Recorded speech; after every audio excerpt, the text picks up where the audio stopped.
Hello दोस्तों, नमस्कार। कैसे हैं आप सभी लोग। मैं आशा करता हूं मेरे सभी भाई लोग अच्छे हैं, स्वस्थ होंगे। बीके सोशल ज्ञान चैनल में एक बार पुनः सभी लोगों का हार्दिक स्वागत, अभिनंदन है। दोस्तों, आज के इस वीडियो में हम आपको ऐसी महत्वपूर्ण जानकारी देंगे जो कि आपके लिए बहुत ही इम्पोर्टेंट है, महत्वपूर्ण है। मैं यहाँ पे बताने वाला हूँ कि किन 5 जगहें नहीं लेनी चाहिए, यानी 5 तरीके की ज़मीन आपको कतई नहीं खरीदना है, अन्यथा आपको जीवन भर रोना पड़ेगा। जी हाँ, बिल्कुल मैंने सही कहा है कि आप अगर इन 5 जगहों की ज़मीन खरीदते हैं, आप 5 तरीके की प्रॉपर्टी खरीदते हैं, तो आपको पूरे जीवन जो है कोर्ट कचहरी मुकदमा के चक्कर में फंस जाएंगे और आपको भी हमेशा आपको रोना पड़ेगा। ठीक है, तो आपको भविष्य में रोना ना पड़े, इसलिए पाक साफ ज़मीन हमेशा खरीदें। मैं यहाँ पे जानकारी देने वाला हूँ कि कौन कौन सी वो 5 तरीके की ज़मीनें हैं जिनको आपको लेने से बचना चाहिए, क्योंकि अगर एक बार सौदा हो जाता है, यानी आप धोखे से या अनजाने में ज़मीन को ख़रीद लेते हैं, तो फिर जीवन में आगे चल के जो है कठिनाइयाँ बहुत आती हैं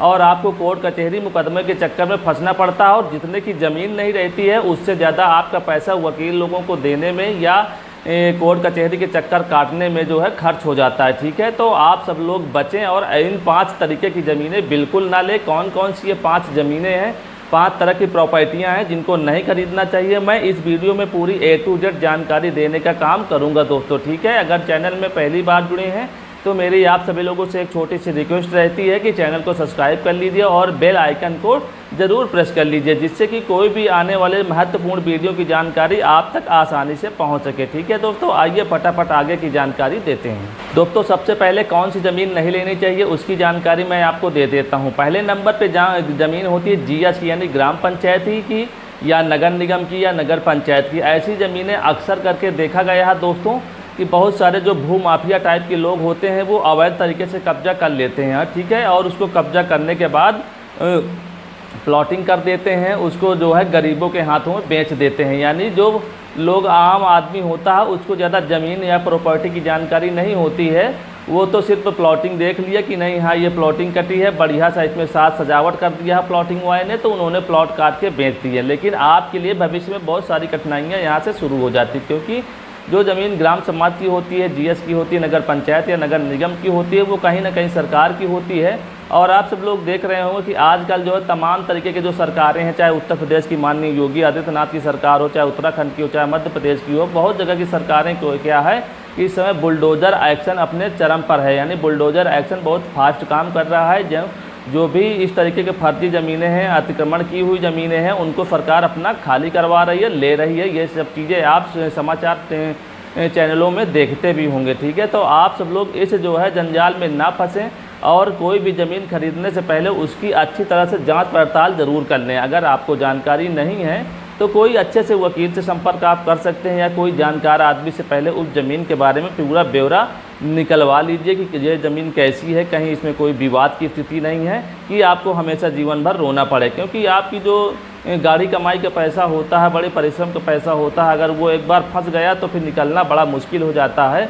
और जो नंबर 2 तरीके का काम करने वाले लोग होते हैं, माफिया लोग होते हैं, वो तो बेच के निकल जाते हैं और आगे चल के कठिनाइयाँ सिर्फ आपको ही झेलनी पड़ती है। तो ठीक है, सबसे पहले नंबर की ज़मीन है ग्राम पंचायत, नगर निगम या GS की ज़मीन जो होती है, नगर पंचायत की होती है। ऐसी ज़मीनों को आपको बिल्कुल भी नहीं खरीदना। अगर सस्ते भी दाम में भी मिले तो भी दोस्तों नहीं खरीदना है। मेरी आपसे रिक्वेस्ट है कि ऐसी ज़मीन से बहुत ही दूरी बना के रखिए, अन्यथा आपको हमेशा जो है रोना पड़ेगा, कोर्ट कचहरी के चक्कर काटना पड़ेगा। ठीक है, आइए मैं अगली कौन सी ज़मीन नहीं लेनी उसकी जानकारी देता हूँ। दोस्तों, दूसरे नंबर पे आता है वन विभाग की ज़मीन। जी हाँ, वन विभाग की ज़मीन। कई बार दोस्तों ऐसा होता है कि आपको दिखता है कि पूरा मैदान पड़ा है, यहाँ पे किसी तरीके के पेड़ पौधे नहीं हैं। ठीक है, ये ज़मीन वन विभाग की नहीं होगी, लेकिन ऐसा नहीं होता है दोस्तों। किसी ज़माने में हो सकता है वो ज़मीन वन विभाग की रही हो और आज की डेट पे किसी अन्य व्यक्ति ने कब्जा कर लिया हो या किसी दूसरे के हाथ में उसको अवैध तरीके से बेच लिया हो, लेकिन फाइनली जो वन विभाग की ज़मीन होती है वो सरकार के रिकॉर्ड में दर्ज होती है। ठीक है, तो आपको वन विभाग की ज़मीन को भी नहीं खरीदना है, इसका सौदा नहीं करना है, क्योंकि आजकल प्रायः कोर्ट कचहरी में मैं देखता हूं कि बहुत तरीके के जब ज़मीन के मसले हैं वो सरकार के, यानी जो रामू बनाम सरकार, श्यामू बनाम सरकार, जो ऐसे मामले चलते रहते हैं, इनकी अधिकता बहुत ज़्यादा है दोस्तों। और वन विभाग की ज़मीन का बहुत बड़े पैमाने पर केस आजकल मिल रहे हैं। इसका रीज़न सिर्फ यही है कि जो बड़े गुंडा प्रपत्र के लोग थे उन्होंने अवैध रूप से कब्जा करके और गरीब जो अनजान लोग होते हैं, सीधे साधे लोग होते हैं, उनको फंसा दिया है, उनके हाथ बेच के और निकल लिए हैं। अब कोर्ट कचहरी के चक्कर काटने का काम, मुकदमा लड़ने का काम जो है बेचारे गरीब लोग करते हैं, जिनकी किसी भी तरीके कोई गलतियां नहीं होती हैं। ठीक है, तो आप वन विभाग की ज़मीन को भी कतई न खरीदिएगा दोस्तों, नहीं आपको जीवन भर रोना पड़ेगा। मेरी रिक्वेस्ट है, कभी भी सस्ती भी मिले, बहुत ही सस्ता प्लाट मिले, सस्ती ज़मीन मिले, तब भी आपको हाथ नहीं लगाना। ठीक है, तो नोट कर लीजिए, दूसरे नंबर की हो गई वन विभाग की ज़मीन। तीसरे नंबर की दोस्तों ज़मीन होती है इनामी या पट्टे की ज़मीन, बटाई की ज़मीन। इनामी ज़मीन से आप लोग हो सकता है अनजान हो। इनामी ज़मीन का मतलब ये नहीं कि आपको किसी व्यक्ति ने इनाम में दे दी है, ऐसा बिल्कुल नहीं है। इनामी या जो पट्टे या बटाई की ज़मीन होती है, प्रायः ऐसी ज़मीन होती है जिनको सरकार जो है, केंद्र सरकार हो या राज्य सरकार हो, कुछ ऐसे समुदाय को कुछ निश्चित टाइम पीरियड के लिए देती है। ठीक है, तो वो भी पट्टे के रूप में।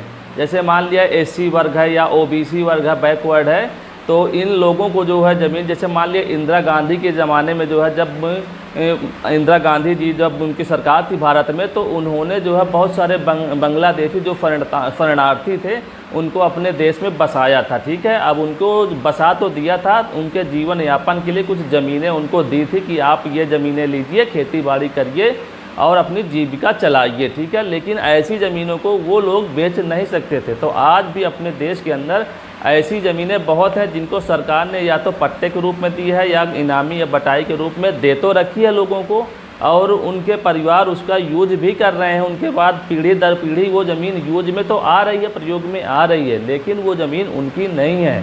प्रायः होता क्या है कि आजकल ऐसी ज़मीनों का भी बिक्रीनामा होने लग गया है, अवैध रूप से इनका भी जो है क्रय विक्रय चलन में आ गया है। तो ऐसी ज़मीनों के चक्कर में भी नहीं पड़ना है आपको दोस्तों। ठीक है, अगर आप जान रहे हैं कि ये ज़मीन आपकी बिल्कुल भी जानकारी में है कि ये ज़मीन तो पूर्वजों से इनके नाम में है, पहले इनके बाबा के नाम थी, इनके पिता के नाम है, अब इनके नाम है, मैं इनकी ज़मीन खरीद लेता हूँ, ये इनकी पुश्तैनी ज़मीन है, तो ये ज़रूरी नहीं है कि अगर 3 पीढ़ी से उनकी ज़मीन, उनके यहाँ ज़मीन जोती बोई जा रही है तो उन्हीं की हो। यह बिल्कुल एक स्पष्ट नहीं है, ये बिल्कुल भी सही नहीं है। बहुत सारी ज़मीनें हैं कि सरकार ने उनको गिफ्ट में दी थी, बटाई में दी थी, पट्टे के रूप में दी थी, जो निश्चित समय अवधि के लिए थी, 100 साल या 150 साल या 90 साल के लिए सरकार ने दी थी। उसके बाद वो ज़मीन स्वतः ही सरकार की हो जाती है।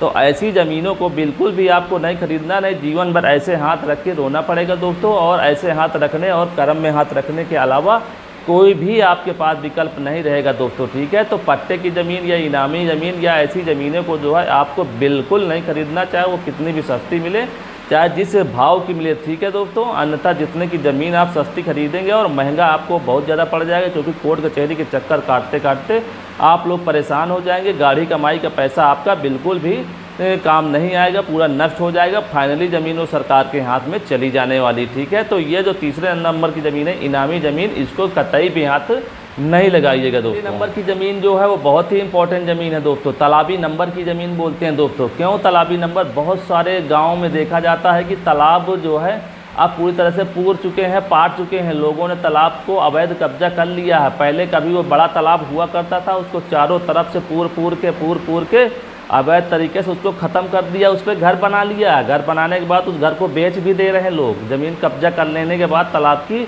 उसको बेचने का भी काम हो रहा है। आप कतई ऐसी ज़मीन मत लीजिएगा, नहीं आपको जीवन भर ऐसे हाथ रख के दोस्तों रोना पड़ जाएगा। ठीक है, आप कतई ऐसी ज़मीन मत लीजिएगा, क्योंकि जो तालाबी नंबर होती है वो भी सरकार की ज़मीन होती है। तालाबी नंबर की ज़मीन कतई भी न खरीदिएगा। आजकल देखा गया कि गांव में जो धन्ना सेठ टाइप के लोग होते हैं, या जो थोड़ा सा बाहुबल गुंडा टाइप के लोग होते हैं, या कहें माफिया टाइप के लोग होते हैं, वो ऐसी ज़मीनों पे भी बहुत भीषण तरीके से अतिक्रमण करते हैं, और अतिक्रमण करने के बाद उसको बेचने का भी काम करते हैं। देखा गया रोड के किनारे जो ज़मीन पड़ी रहती है, खलिहान, नाली, पट्टा, दुनियादारी की जो ज़मीनें होती हैं, फुटकर ज़मीनें, जिनको जो छोटे लोग होते हैं या गरीब लोग होते हैं उसकी जानकारी उनको नहीं होती है, लेकिन जो थोड़ा उसी गांव के होशियार टाइप के लोग होते हैं उसको वो कब्जा कर लेते हैं। कब्जा करने के बाद उसी गांव के लोगों के हाथों उसको बेच देते हैं। क्यों बेच देते हैं? क्योंकि उनको मालूम होता है कि अगर इस ज़मीन को हम रखेंगे अपने पास तो आज नहीं तो कल सरकार ले लेगी। इससे बेहतर यही होगा कि इसमें से कुछ पैसा निकाल लिया जाए, 1,50,000, 2 लाख, 5 लाख, जितना भी मिले, इसको किसी गरीब के हाथे बेच दिया जाए। वो अपने जीवन भर की जो कमाई होगी, जो पूंजी होगी, उसको हम ले लेते हैं। ठीक है, तो इस तरीके से बहुत सारा गलत काम गाँवों के अंदर भी हो रहा है और नगर पंचायत शहरों के अंदर भी ये काम होता है दोस्तों। तो तालाबी नंबर की ज़मीन को आप कतई हाथ ना लगाइएगा, अन्यथा जीवन भर आपको कोर्ट कचहरी मुकदमों के चक्कर काटने पड़ेंगे। तो ये चौथे नंबर की जो ज़मीन है वो तालाबी नंबर की ज़मीन है, बिल्कुल भी नहीं छूना है। आप ये ना सोचें कि उनका घर बना है तालाबी नंबर तो उन्होंने भी ले लिया है तो उनका नहीं होगा तो हमारा कैसे होगा, तो ऐसा कुछ नहीं। जिस दिन बुलडोज़र चलेगा, चाहे कोई भी सरकार का हो, चाहे योगी बाबा की सरकार हो या अन्य राज्यों की सरकार हो, आजकल बुलडोज़र एक्शन बहुत ही चरम पर है, बहुत ही ज़ोरों पर है। जिस दिन से ये सरकार की नज़र में आएगी तालाबी नंबर की ज़मीन पूरी खाली करा ली जाएगी दोस्तों, ठीक है। मेरी बात याद रखिएगा आप सब लोग, तालाबी नंबर पे बिल्कुल अवैध अतिक्रमण ना करिए, अगर किए हैं तो उसको खाली करने का काम कर दीजिए, बिल्कुल भी ये अच्छी बात नहीं है। और कभी भी ऐसी ज़मीनों को खरीदिएगा भी मत, ठीक है दोस्तों, नहीं आपको जीवन भर रोना पड़ेगा, ठीक है। आइए अगले नंबर की ज़मीन जो है उसको मैं आपको बताता हूँ दोस्तों। अगली जो ज़मीन है वो चारागाह की ज़मीन होती है। चारागाह की ज़मीन ऐसी होती है जिसको राज्य सरकारें जानवरों को चरने के लिए जो है छोड़ के रखती है, यानी कुछ मैदान होता है कुछ क्षेत्र के अंदर, कुछ पर्टिकुलर जगह में चिन्हित की जाती है ज़मीन, उसको चारागाह के रूप में सरकार छुड़वा देती है, ठीक है। ऐसी ज़मीनों पर भी माफिया लोगों की नज़र पड़ जाती है। तो होता क्या है कि सरकार के कुछ अधिकारी होते हैं या कुछ प्रशासनिक जो है अधिकारियों से मिली भगत के कारण जो है उस ज़मीन को माफिया लोग अपने अंडर में कर लेते हैं और इसके बाद प्लाटिंग करके उसको गरीबों के हाथों बेचना शुरू कर देते हैं। गरीब लोग अपना दिल्ली बम्बई कमा के प्रदेश से 10-5 हज़ार रुपये हर महीने बचा के 2-3 लाख रुपए की व्यवस्था करते हैं और उस चारागाह के ऊपर जो बनी हुई प्लाटिंग है उसमें ख़रीद लेते हैं और जैसे उन्होंने ख़रीद लिया वैसे वो फंस गए हैं, ठीक है। क्योंकि जो बेचने वाला है वो तो सारे प्लॉट बेच के निकल जाएगा और कोर्ट कचहरी मुकदमे लड़ने का काम आप लोगों का रह जाएगा, क्योंकि वो तो बिल्कुल सेफ हो चुका है। बहुत सारी ज़मीनों को आपने देखा होगा कि लोग प्लॉटिंग करते हैं, जो प्लॉटिंग करने वाला होता है वो रजिस्ट्री पैनामा कभी नहीं करता, क्योंकि उसके नाम तो कुछ है ही नहीं है, वो किसी अन्य थर्ड पर्सन के माध्यम से जो ज़मीन का रजिस्ट्रेशन या बैनामा करवा देता है, ठीक है। तो ऐसी ज़मीनों को लेने से बिल्कुल बचे दोस्तों। अगर आपको ज़मीनों के विषय में जानकारी नहीं है तो आप कोर्ट कचहरी में बहुत सारे अधिवक्ता होते हैं या आपके घर गांव में बहुत सारे कुछ पढ़े लिखे संभ्रांत टाइप के लोग होते हैं, जानकार होते हैं, उनसे आप सलाह कर लीजिएगा। कम से कम 40-50 साल पुराने रिकॉर्ड ज़रूर निकलवा लिया करें कभी भी कोई ज़मीन खरीदवाने से पहले, क्योंकि आजकल धोखाधड़ी फ्रॉड बहुत ही बड़े पैमाने पे चल रहा है। आपकी जो गाढ़ी कमाई है वो बहुत ही आसानी से लोग ले रहे हैं, हड़प रहे हैं और जब लोग फंस जाते हैं तो रोते हैं दिन भर और कोर्ट कचहरी शासन प्रशासन के चक्कर काटते हैं। और आपको तो मालूम होगा शासन प्रशासन पुलिस या जो भी होती है वो किन लोगों का साथ देती है, ये आप लोगों से बताने की आवश्यकता नहीं है। तो मेरी गरीबों से रिक्वेस्ट है, बहुत ही मतलब धैर्य धीरज के साथ प्रॉपर्टी खरीदिए, ज़मीनें खरीदिए, कहीं ऐसी ज़मीन में ना पड़ जाइएगा कि आपका पूरी जीवन की कमाई चली जाए, आपको रोना पड़े और आपको कोर्ट कचहरी के चक्कर काटने पड़े, ठीक है। तो बहुत ही सावधानी से आप लोग ज़मीन को खरीदिएगा। अगर आपको वीडियो पसंद आया हो तो एक लाइक ज़रूर कर दीजिएगा दोस्तों। चैनल में पहली बार जुड़े तो सब्सक्राइब कर लीजिएगा, क्योंकि मैं नए नियम कानून ज़मीनों से जुड़े कानूनों के वीडियो मैं आपको समय समय पे बना के देता रहता हूँ, जानकारी देता रहता हूँ। और इन सारी जानकारियों को इकट्ठा करने में कहीं ना कहीं मुझको भी टाइम देना पड़ता है दोस्तों, मेहनत करनी पड़ती है। तो एक लाइक और चैनल को सब्सक्राइब कीजिए और आप किस विषय में वीडियो चाहते हैं तो उसका भी आप कमेंट कर सकते हैं। मैं आपके कमेंट को रेगुलर रूप से देखता रहता हूं दोस्तों। तो फिर मिलते हैं किसी अच्छे से वीडियो में, तब तक आप सब लोग अपना ख्याल रखिए और इन सारी जो 5 तरीके की ज़मीनें बताई हैं मैंने, इनको ख़रीदने से आप सब लोग बचिए, ठीक है दोस्तों। वीडियो देखने के लिए आप सभी लोगों का एक बार पुनः बहुत बहुत धन्यवाद। नमस्कार, जय हिंद, जय भारत।